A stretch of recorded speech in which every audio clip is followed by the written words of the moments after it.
Salutare oameni buni și bine am găsit și la un episod din Forza. Astăzi avem un update retro. Se numește Horizon Retro Wave, vine și cu o stație radio. Avem 2-3 mașini interesante în acest update.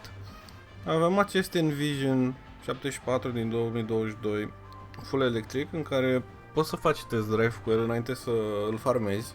M-am apucat să-l farmez, n-am terminat, o să mai continui. În episodul de azi o să avem Lamborghini Countach 2021 la test. Cam așa arată ce am apucat să farmez. Mai am de făcut misiunile astea pe hărțile secundare și de făcut chestiile astea. După aia avem un M6 din 86 care nu prea mă interesează, iar două mașini care nu prea mă interesează. Mă tentează Citroenul ăla. Așa. Da, în momentul de față, da, acest Lamborghini Countach 2021 și aceste Envision sunt cele mai interesante mașinuțe. Așa că hai să alegem ce trebuie. 2021 1204 cai, un torque 2072, all-wheel drive, motor 500, motor de 7 litri, motor stock, n-are body kit. Are un singur rege swap care încă nu l-am făcut. Are acest Racing V12 care încă nu l-am pus. Sună ca un Lamborghini. Interiorul nu e rău. E puțin diferit față de restul, să zic. Nu știu. Arată bine interiorul, nu mă pot plânge. Foarte minimalist, nu sunt multe ecrane. Mă rog, e un ecran acolo în dreapta jos. Mult carbon. Alcantara.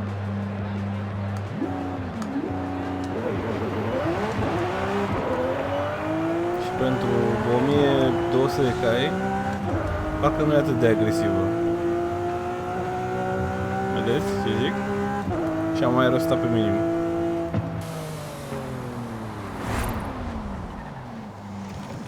Mă tentează să fac engine swap-ul, să văd dacă e mai puternic motorul ăla, mă îndoiesc, dar am zis să acord o șansă motorului stock, să văd cât de decent e. Cum vedeți, în a 5 ani chinuim să depășim pragul de 360. Și am pus decât 6 trepte, 7 trepte avea dezavantaje. Și acum hai să vorbim puțin despre control cu motorul stock. Dacă pun ceva motorul, decât se va schimba controlul, vă dați seama. Dar încă n-am ajuns la viraje. Și țineți cont, este un all-wheel drive. Deci, pe cum puteți observa, se chinuie cu 1200 de cai fix. Și ajung la 400. Opa, asta e nou și pentru mine. Caterinca. E drăguț făcut. Așa. Turn sharp left. În afară de asta, nu. Ați auzit că am dat click să fac, păi că n-ați auzit. Am dat click să fac poză și până a reacționat să se întâmple poza, a durat mult. Adică mașina a durat încă 50 de minute până s-a oprit, unde vreau să fac o poză față de unde trebuia să se întâmple. Pe frâne nu e wow. Dar hai să vorbim de control înainte să facem engine swap, pentru că nu e 999, surprinzător, dacă vă vine să credeți. Dar pe partea de control este hit and miss. Cel mai ciudat e că este all-wheel drive. Aia e singura chestie care mă surprinde teribil. Este un all-wheel drive care se chinuie să țină tracțiunea la sol când trebuie pe partea de punte spate.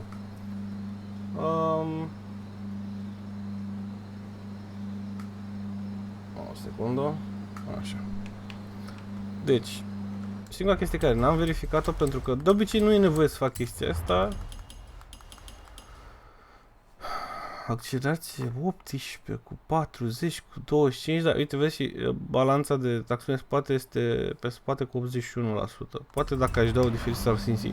În mod normal nu trebuie să o mă niciodată acolo, dar Totuși asta fiind o mașină all-wheel drive, am crezut că va fi stabilă, da, fiți atenți.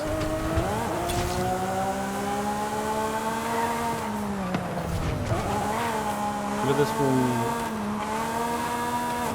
încep spatele să patineze în ultimul hal și are acest ruliu ciudat.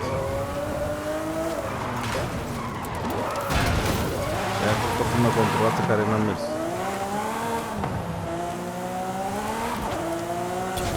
Vreau să vezi aici tare. Uite. Zici că e făcută pentru drift? Într-o manieră haioasă?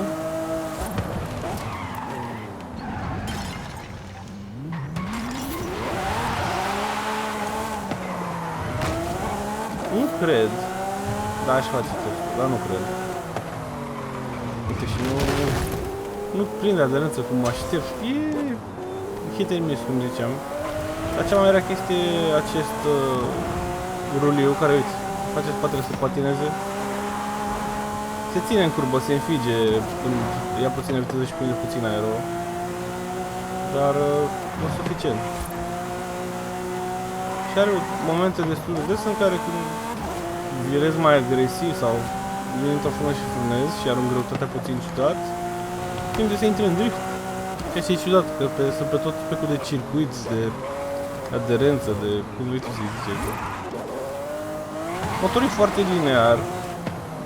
Cred că asta mă ajută cel mai mult să o țin sub control. Deci dacă n-aș avea motorul ăsta stock, dar eu n-am făcut nici engine swap, motor mai agresiv de atât ar fi mai distracțiune. În momentul de față motorul ăsta e foarte sistemul de activație e foarte linear pentru că nu se statea la maxim.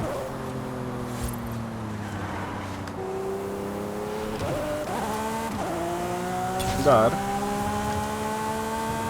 în rest, pe partea de aspect, bă, nu e rău. Pe partea de control e de un S2, cum este specificat un 963 cu motorul stock. Uite, aici de exemplu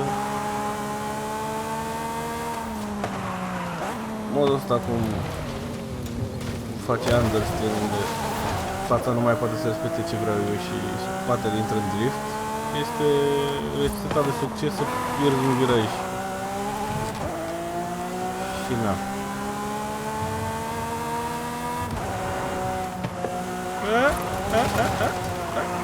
Sunt bine. Hai să facem engine stop. Să nu vă pierd timpul prea mult. Cred că o să fie mai rău. Se pare că mașina asta ar fi bună la drift dacă o păstrez cu tuning-ul nu actual, dar înțelegeți voi. Deci acum este 10 accesie, 10 launch, 8, 5, 7, 9. Nu este numărul de telefon. Ok, 891. S-ar sta cutia de viteze, nu. Hai să vedem cât. Ce avea 1200, da? Nu mă aștept să fie mai sus cu mult, poate chiar mai jos, poate, nu știu. Dar 8.6, deci a depășit 8.5, ok. Turbo-urile și gata. Deci avem 1037, 1000. Deci avem mai puțin ca ei.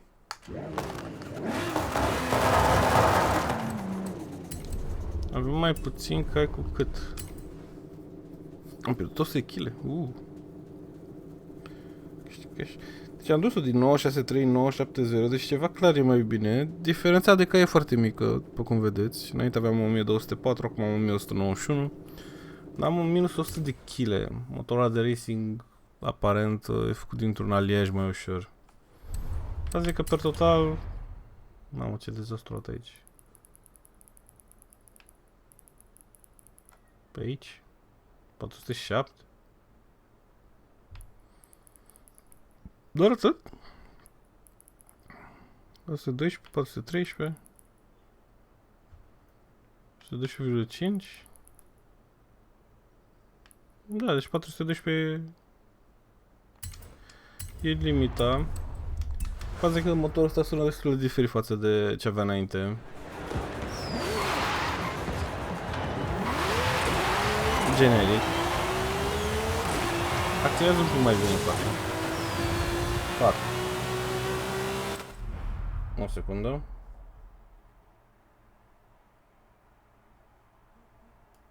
Așa.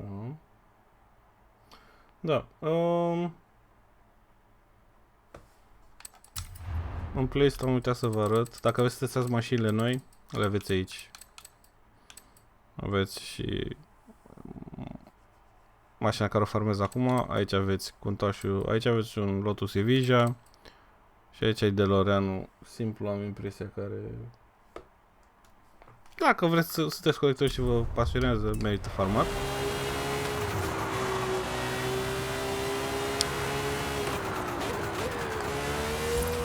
Controlul clar nu s-a schimbat.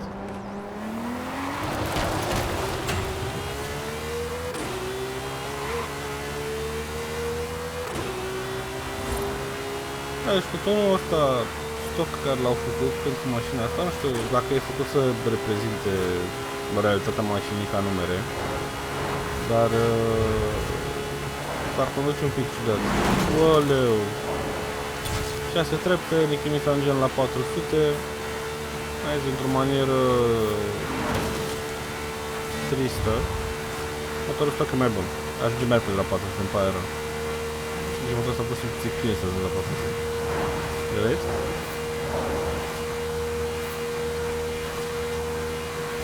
Deci nu e mai wow.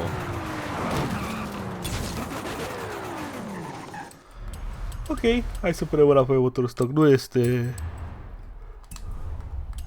Ce tu dau 5 car? Vreau să intru în tuning. Da, e ce mă așteptam oarecum. Zice că are mai mult speed. Mi se pare că e fals. Poate baza pe statistici stock. Altfel nu mi explic. Astea sunt deja unde trebuie să le echipez.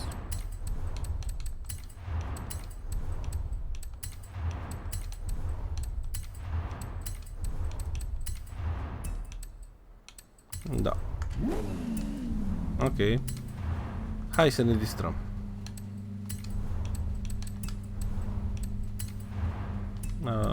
Da, și aici. Așa. Așa. Și asta. Gata. Amuzant. Deci, o să fie ceva rău cu controlul, dar... Na. Nu cred că o să fie foarte rău.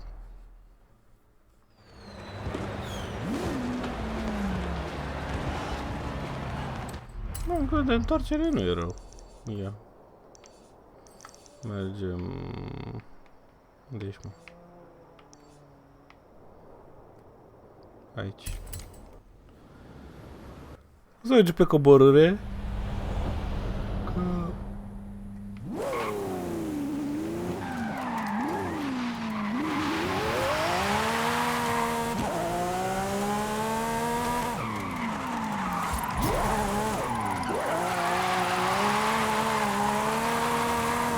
Mamă, se simte o lui dragul ăla destul de rău.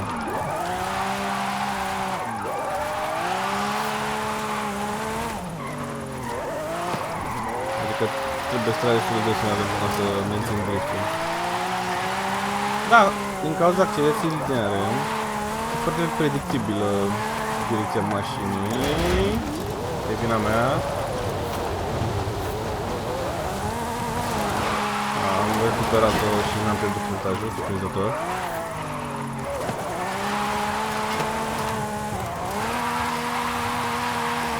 Interesant. Drive-ul ăla chiar trage un pic spre să prindă tracțiune. Ia și cu cauciucurile să ridici.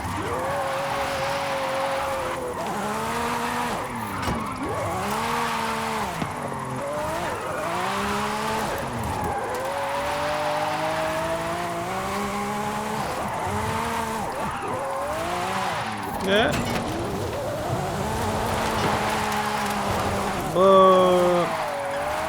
mi se pare că aici este destul de mult tuning sau că faci decât acțiune în spate ca să insiste mai puțin tuning. Mi se pare că fața trage mult prea tare într-o manieră haioasă și vedeți și voi că tot cam ăla e unghiul care vrea să stea, nu vrea să stea mai mult de atât, să zic. Accelerația asta lineară chiar ajută la control destul de mult. Dar te ajută să fii și în drept.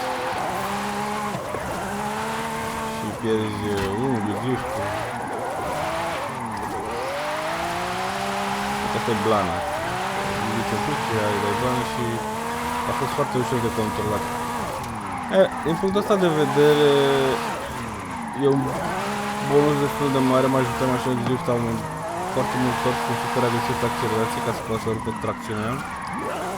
Asta are accelerație de aia lineară foarte plăcută și dă un control și o predictibilitate foarte ok.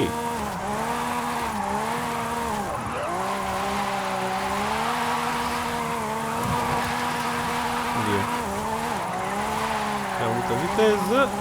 Am salvat-o.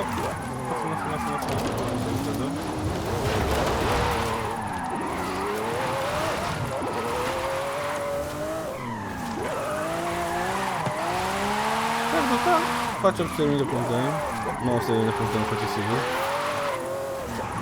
Și am ieșit din bălării de câteva ori, 2 sau 3 ori parcă, și nu am avut puncte de jale. 825.000, nu e rău. N-aș recomanda neapărat la drift, să zic așa.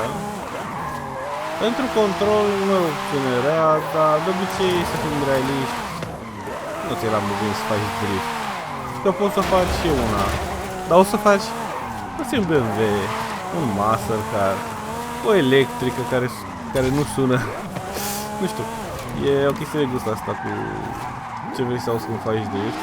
Sincer am început să prefer electricele, nu mai aud curația asta, sunetul ăsta.